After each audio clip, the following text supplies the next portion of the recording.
Jeremy Clarkson, 62, told the World that he disagrees with Gary Lineker comparing the Conservative government's immigration law to Nazi-era Germany, but he defends his right to free speech regardless. The Who Wants to Be a Millionaire? Host suggested that some migrants see the UK as a soft touch and are arriving on British shores purely for economic reasons, but that Gary's opinion was still valid and that he was entitled to express it. Jeremy has come under fire himself in recent weeks for his incendiary comments about Meghan Markle, after he clumsily referenced a Game of Thrones scene and told the world he'd like to see her paraded naked through the streets and pelted with excrement. Now, after Piers Morgan compared his scandal to Gary's on his Thursday Talk TV show, Jeremy has insisted he supports Gary, even though he disagrees with his point of view.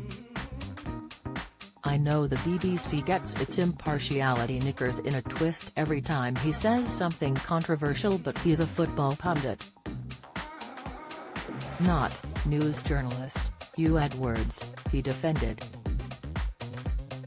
"In a free country, you can't really go around sacking people for expressing an opinion." However, the former Top Gear star was less sympathetic to the migrants, criticizing, "All of the people arriving in Kent have come from France, which, last time I looked, is not a war zone." He invited readers of his Sun column to take their pick between the two different views and decide whether they agreed with a former footballer and crisp enthusiast or a motoring journalist turned farmer. However, Jeremy's key message was that everyone should be allowed to have their say, and he blasted the BBC for getting its impartiality knickers in a twist. Meanwhile, on Thursday, Piers Morgan addressed what he suggested was a similarity between the backlash Jeremy received for insulting Meghan Markle and the one Gary received for his criticism of government policy. "One is a woke warrior, the other is a culture warrior who mainly talks about cars. One of them invites me to dinner while the other punches me in the face," he exclaimed. Clarkson and Lineker could hardly be more different, but what unites them is they have both been victims of witch hunts over recent months. Jeremy's comments on Meghan received thousands of complaints from disgruntled viewers. Meanwhile, although Gary has stated he received love and support on Twitter for his opinions, he has also received tough criticism.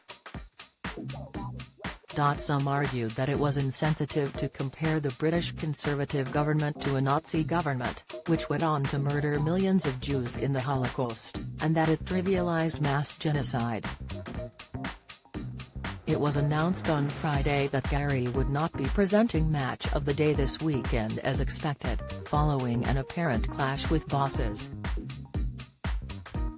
The former football ace has reportedly refused to apologize for his words, leading the station to suspend him from his presenting role. In a shock new twist, it has since emerged that there will be no presenters at all on Match of the Day tonight. Following the decision of celebrities like Lioness Alex Scott to bow out too in solidarity with Gary, the BBC has decided it will broadcast the latest sporting action with no commentary. A spokesperson explained, "Some of our pundits have said that they don't wish to appear on the program while we seek to resolve the situation with Gary. We understand their position and have decided that the program will focus on match action without studio presentation or punditry." The BBC also elaborated on the reasons for the issue, clarifying, "We have said that we consider his recent social media activity to be a breach of our guidelines on impartiality."